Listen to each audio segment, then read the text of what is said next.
Bill Henshaw here again, one of my continuing YouTube videos on current events.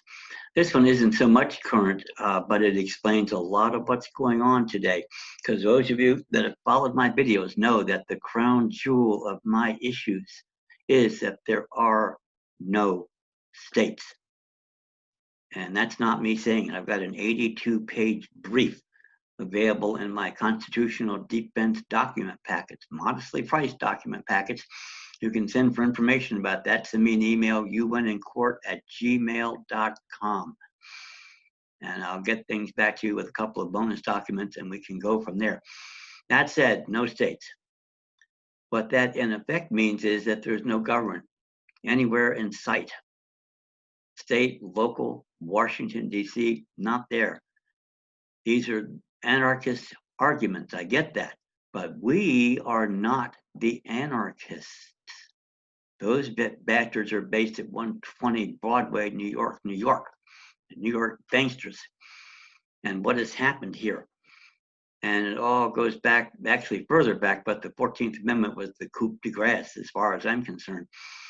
Because what they did with that amendment, and those of you that don't know, and I'm going to do this a cappella, by the way. Are you listening, Erwin Chemerinsky, Gloria Allred, Sharpton, Hal Sharpton, Jesse Jackson? I mean, you can't do this, but I can do it. And the 14th Amendment, as I say in my brief, and you get a brief on that amendment in my document package too, 26 pages, what I call a gargantuan, gruesome grand slam of violations of all 6 articles of the Constitution. Not the least of which was, if you know the history of the times, the Southern legislatures ratified the 13th Amendment. Congress recognized them, the ones that the Lincoln Plan for Reconstruction put in place, and Andrew Johnson followed it up. And Congress submitted the amendment to those legislatures, thereby recognizing those states. All of them, almost all of them, ratified it, and the amendment became law. We come to the 14th Amendment. Same thing happens. Now they send out this amendment, the secret intent of which was to make citizens out of corporations. That wasn't told to anybody outside the secret committee on 15. So where's the consent of the governed here? And the Southern state legislatures all rejected it in sufficient numbers, not only to defeat it in 1868, but to do the same thing today. So that's why they passed the Reconstruction Act of 1867, a war act of Congress, and created war legislatures to ratify that amendment with a capital R-A-T. That's how it got done. Now, even if the amendment could have been proposed and ratified that way, think about it. With the Southern states not having any representation in the 39th Congress, and they should have, they sent elected representatives and appointed senators, none of whom was seated, and for no apparent reason. And they all, had their bona fides from the states. They should have been there. If that happens, that amendment doesn't even get proposed. Even so, if it was going to have the intent of elevating the freedmen to the level of state citizens, and I don't know that that claim was seriously advanced anywhere, but if in fact that's what the intent was, then what would have had to have happened was the amendment maybe could have been proposed in Congress, but this one would have had to have been ratified by people in the conventions of the states, Article 5.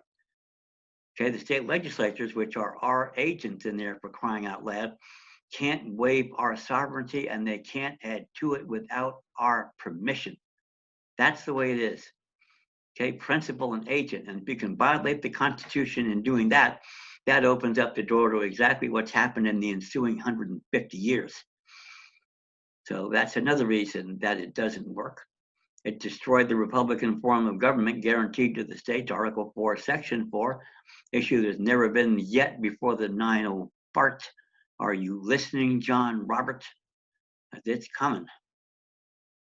Hey, Article 5, that's, with the amendments. And this one, I think, it does say 3/4 of the states.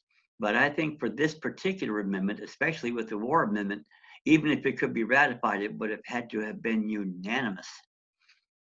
I mean, if we're going to change the whole shape of the country and turn it upside down, I think nothing less than that would be required. And there's no way even today that that could have happened. So you have all those. Article 3, the net effect of the 14th War Amendment is to have done away with all of the judicial courts. And if we had any one of those courts in any county in one of our states, the game is over. Now we get there, we have the right status, we present federal questions and we say, wait just a minute here. All these laws you're enacting without any authority, for example, are bills of attainder, Article 1, Section 9 or 10, as the case may be, taking of property without judicial process. If they can transfer all the courts, and as they did in Oregon, and I think all the other states too. I have a great Oregon case. If you send me an email, youwinincourt@gmail.com, I'll get you my annotated version of State v. Hopkins, where the Oregon Supreme Court said, in effect, that the Oregon legislature simply changed the judicial courts and turned them into administrative tribunals without changing the name and apparently without telling anybody about it. That alone is a bill of attainder. If we have no judicial courts and you can't invoke rights secured by the Constitution, how the hell are we supposed to do that, John Roberts? Think about that question. You're going to be getting that one there soon too. So this amendment was a joke. And then, Article 5, it says that the Congress shall have power to enforce this amendment by appropriate legislation. And I have case law from the 13th Amendment, and Section 2 there is the same as Section 5, that says that all questions arising under this amendment are legislative, not judicial. That's why the bastards think they don't need judicial courts. And it's what we have to correct. If we have those courts, we have a lot of control over government, especially on the local level.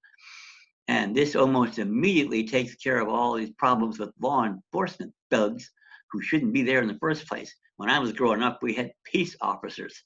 We never had anything remotely like what's going on today. It just didn't happen. And it shouldn't be. And you law enforcement thugs out there, you pay close attention here, because if there are no states and all their laws are void as being at least bills of attainder, you are out there not acting in any official capacity, even with a badge, a gun, and a uniform. And I've got the Supreme Court saying this too. You'll learn this by getting my document packets. I don't make this stuff up.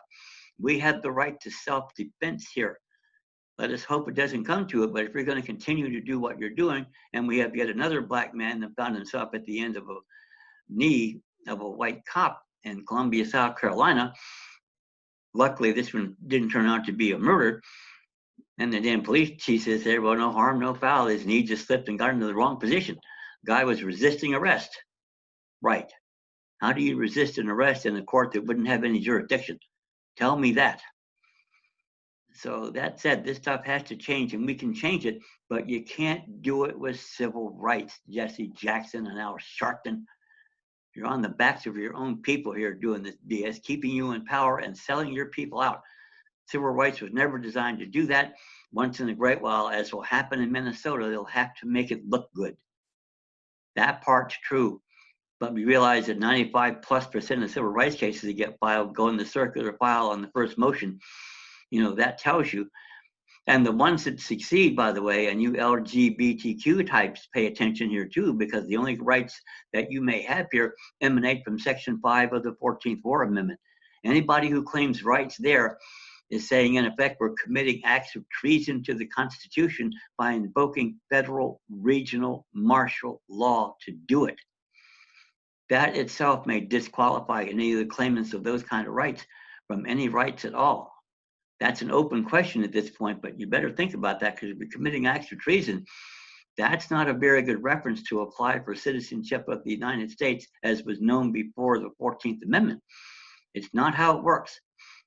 So there's a lot going on here with that. And notice I've said all this a cappella, no notes, no nothing.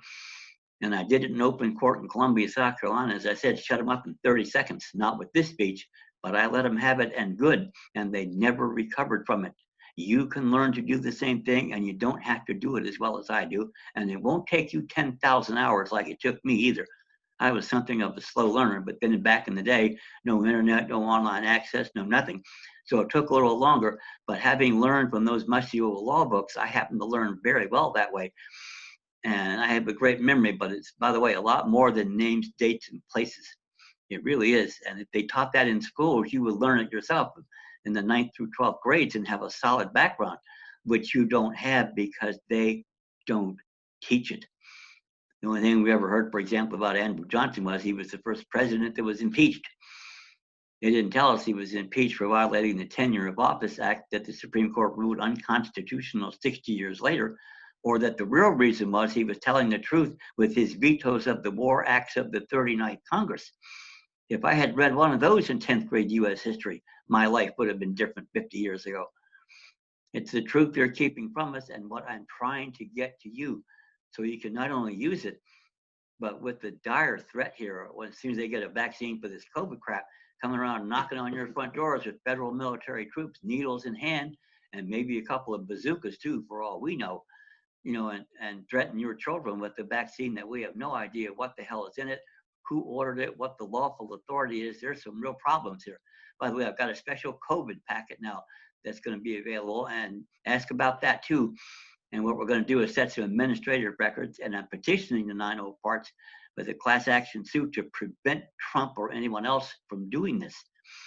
And as you may have heard, Trump's getting a lot of feedback from the Pentagon and military officials saying, in effect, what the hell are you doing? Mainly at this point, that's Trump trying to send troops into the states, quote unquote. And he can't do that except if the legislature and or the governor requests it. That's a big argument. And they're talking in the back rooms of the White House like what I'm telling you right now. Donald, you can't do it. But he can if they're territories and not states. That's why states is the big issue for me, the crown jewel of the unopposed issues I represent. Can't do it. And he can't send the military into the states with a COVID vaccine either for the same reason. Those are the kind of battles we're going to have, but we have a real chance to beat them and do some real good things, by the way. And besides that, including claims against allegedly due back rent, back mortgage payments, back school payments, student loan payments. And we can do a lot better than that, as you're going to find out with these COVID packages. It's an unprecedented opportunity to get ahead of it and shut these people down and get our government back and make quite a few bucks in the bargain too. That's not a bad thing. My main deal though is to make changes, which is why they can't beat me and why they won't be able to beat you in front of a jury that we're never going to see. That's it. For more information, send me an email, unincourt@gmail.com. Like the video, subscribe, tell your friends, get the word out. The more of us doing this, the quicker we get past the bastards and start to restore our Constitution and government. Thank you.